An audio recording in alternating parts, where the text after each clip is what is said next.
Go. Hello everybody, today I am back to read the fanfiction Powder Outage by secretglittersauce. The description for this work is: the power went out during the night, in the middle of winter. Cold-blooded Janus awakes to find he cannot move. A Tumblr prompt. No archive warnings apply, and there are no tagged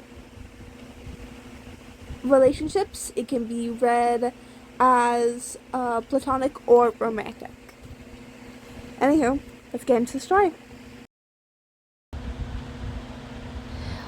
It was morning. There was light shining through the window. Why was it so silent, though? This late into winter, the furnace was basically always running. So silent, so cold. The realization seemed to take forever, and when it did, a panic awoke in him. He couldn't move. Janus's vision blurred as he struggled to turn his head from one side to the other, but the painful sensation of burning cold biting into his skin was all he was met with. His limbs were numb. Was he even breathing? Barely, for now. Patton sat up straight in bed, hugging his comforter around him tightly and looking around disoriented. It was light out, but how late in the day was it? He turned his head and saw the face of his alarm clock was blank, dead. That would explain why he could see his breath right now. The power had gone out. Sighing, he looked down over the edge of his bed, aiming, then expertly sliding his feet down into his slippers, giving a little shudder at how chilly they were against his bare soles and toes. By the time he got into the living room, the others were shuffling out as well. Roman pouting in a onesie and wrapped in his own blanket, Virgil in a similar state, Logan wearing 2 bathrobes and a scarf. How long has it been out? Virgil muttered, miserably rubbing his cold nose. Some hours, I would assume, Logan concluded. 2, perhaps 3. Ugh. Did anyone call the power company? Roman whined, sitting down and huddling more into his blanket. Logan nodded. I did, yes. They said they've sent out a technician, but there's no telling exactly how long restoring the power may take. At least none of us are cold-blooded. Patton trailed off, and the others looked at him with wide eyes as the realization creamed into them all. Roman was the first to bolt out of his seat and run for Janus's room, following closely by the other 3. He didn't bother knocking on the door, simply bursting in, stumbling in a few steps. They blinked at what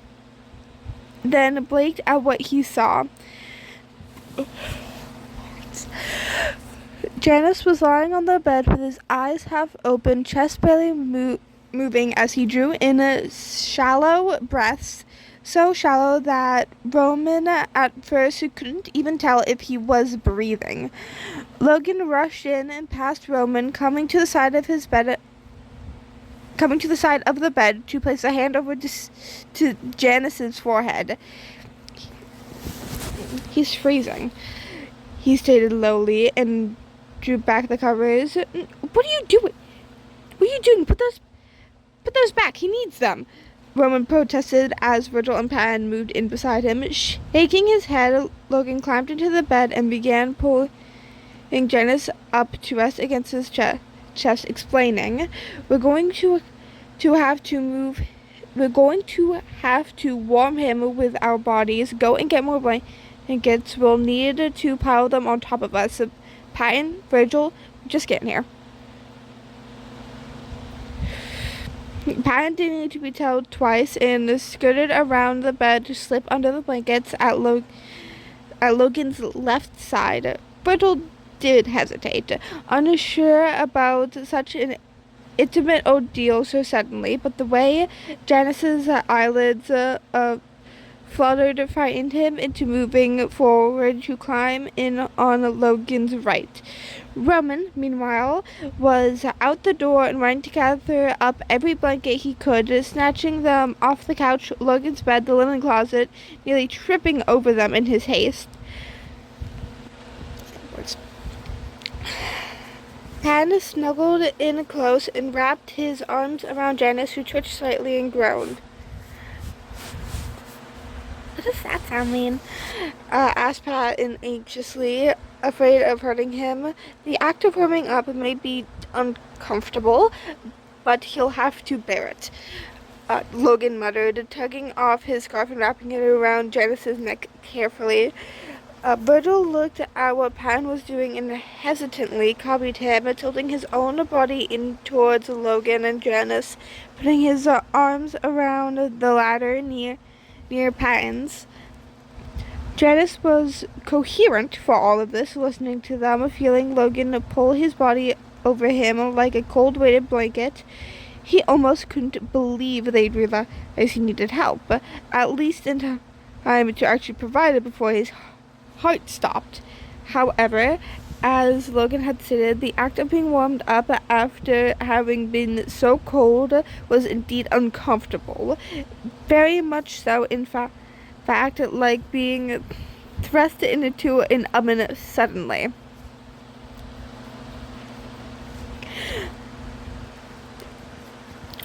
Roman returned, declaring, I got as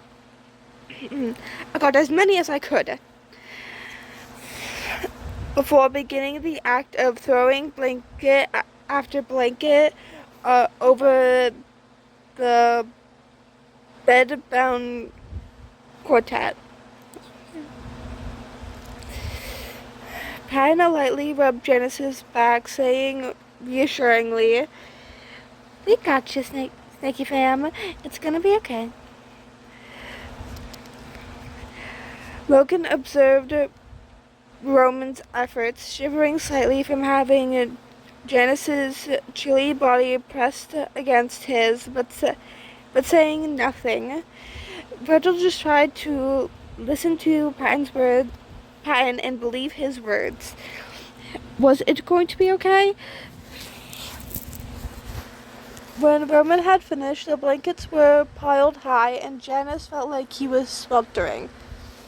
So hot, he managed to hiss, fingers grasping weakly at Logan's bathrobe. Is he going to be alright? Roman asked, looking them all over, placing his hand on Janus's head for good measure. It'll take some time, Logan said. Patton snuggled closer to Janus, tucking his head against one of his arms, uttering quietly, It'll be okay. Just try to stick with it, Janus.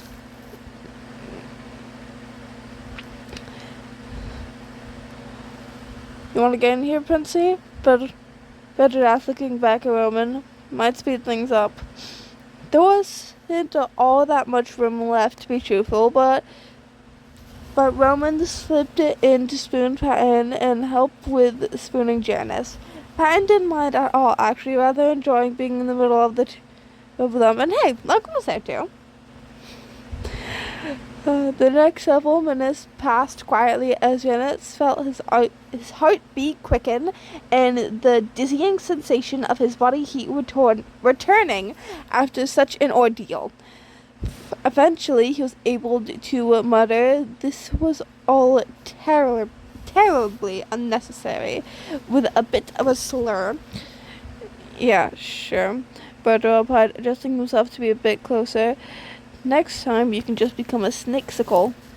Although he'd been sleeping when the power went out, Janus felt like he hadn't rested in years, and Logan was warm like a sunning rock, and Patton was warm like a sun, and Virgil and Roman were there too.